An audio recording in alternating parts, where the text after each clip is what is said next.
সেনই খুন করেছে সঞ্জয় চৌধুরীকে, এই কথা জানিয়ে দিল ঝর্ণাকে গীতা। হ্যাঁ বন্ধুরা, এমনটাই দেখতে পেয়েছি আমরা গীতা এলএলবি সিরিয়ালের আজকের পর্বে। গল্পের শুরুতে দেখতে পাবো গীতা স্বস্তিককে বলে, কি ব্যাপার, কি আমাদেরকে এরকমভাবে তাকিয়ে আছেন? তখন স্বস্তিক বলে, তাকিয়ে থাকারই কথা, তোমাকে অপূর্ব লাগছিল গীতা। যখন আমরা ওই একটা রিংয়ের মধ্যে না ডান্স করছিলাম না, তখন আমার মনে হচ্ছিল ওটার মধ্যে যেন পুরো পৃথিবী রয়েছে। এরকমভাবে স্বস্তিক আর গীতার ভালোবাসার কথা বলতে থাকে। আর যখনই স্বস্তিক গীতাকে আই লাভ ইউ বলতে যাবে, তখনই গীতার ফোন করে ঢালি। আর গীতা ফোনটা তুললেই বলে, কি ব্যাপার ঢালিবাবু, কি বলছেন? বলে, ম্যাডাম এই মাত্র ধীমান সেন বেরিয়ে যাচ্ছে, তাহলে এখন কি করব? তখন গীতা বলে, যখন পারবেন কি, সিকিউরিটি গার্ড রয়েছে, সিসিটিভি ফুটেজ রয়েছে, আপনি ভেতরে ঢুকতে পারবেন? তখন ঢালি বলে, ম্যাডাম চেষ্টা করব।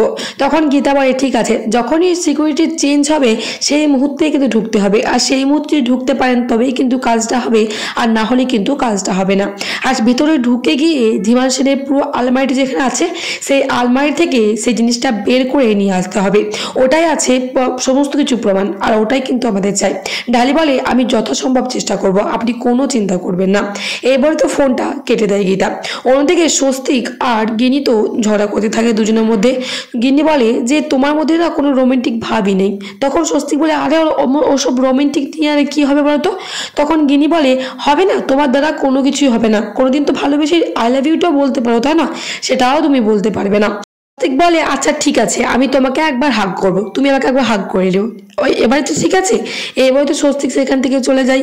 গিনি তো দাঁড়িয়ে দাঁড়িয়ে ভাবতে থাকে। অন্যদিকে অগ্নিত মুখার্জি চাদর পরে নিচে খাবার জন্য নামতে গেলে গিনি ভাবে যে তাহলে ওটা স্বস্তিক। তারপরেই তো গিনি তাড়াতাড়ি দৌড়ে গিয়ে অগ্নিত মুখার্জিকে জড়িয়ে ধরে আর আই লাভ ইউ করে থাকে। এই কথা এটা দেখে অগ্নিত মুখার্জি বলে, কে কে? তারপরে অগ্নিত মুখার্জিকে দেখে চমকে যায় গিনি, আর গিনিকে দেখে চমকে যায় অগ্নিত মুখার্জি। বলে, কি এসব করছো কি তুমি যা ভালোবাসা কথা বলতে পারো তা রুমের ভেতরে করতে পারো না, বাইরে এসে এরকম করছো? তখন গিরি বলে, সরি বাবা, আমি না ওকে ভেবেছিলাম। তার মধ্যে তো চিৎকার শুনে গীতা স্বস্তিক সবাই চলে এসেছে, আর এসব কাণ্ড দেখে ওরা তো হাসতে থাকে। গিনি তো লজ্জায় বাড়ির ভেতরে ঢুকে। অন্যদিকে ঢালি সমস্ত প্রমাণ বের করে নিয়ে চলে এসেছে। সমস্ত বাড়ি উল্টো পাল্টা দেখে ধীমান সেন বলে, কি ব্যাপার, বাড়িতে এরকম উল্টো পাল্টা হয়ে কেন রয়েছে? কি ব্যাপার, কি কেউ কি বাড়িতে এসেছিল? তাহলে কি গীতা বাড়িতে এসেছিল?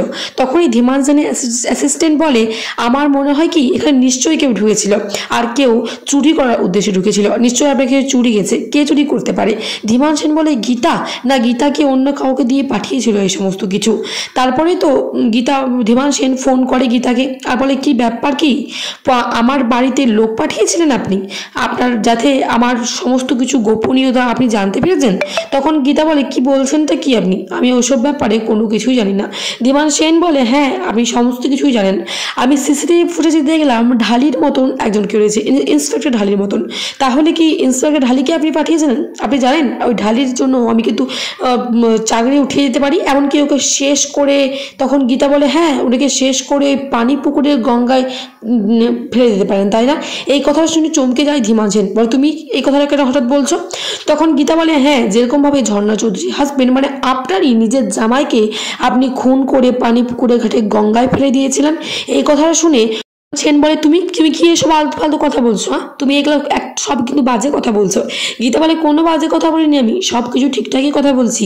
আর আপনার মেয়ে একজন বিধবা, আর বিধবা হয়ে উনি ড্রিঙ্ক করছেন, পার্টি করছেন। আরে উনি জানেন এই কথাটা? এই কথা কিন্তু শুনতে পেয়ে যায় ঝর্ণা বিধবা বলে একটা কথা শুনতে পেয়ে যায়। তারপরে তো ধীমান সেনের কাছ থেকে ফোনটা নিয়ে নেয় ঝর্ণা আর বলে, কি বলছেন, কি বিধবা করে? তখন গীতা বলে, হ্যাঁ আপনি জানেন আপনি একজন বিধবা মহিলা, আপনারই বাবা আপনার হাজব্যান্ডকে মেরে গঙ্গার জলে ফেলে দিয়েছিল। এই কথাটা শুনে ঝর্ণা চৌধুরী কান্না করতে থাকে আর বলে, কি বলছো কি তুমি ঠিক বলছো কি? এসব কথা তুমি ঠিক বলছো? বাবা তো ওরা কি বলছে কি?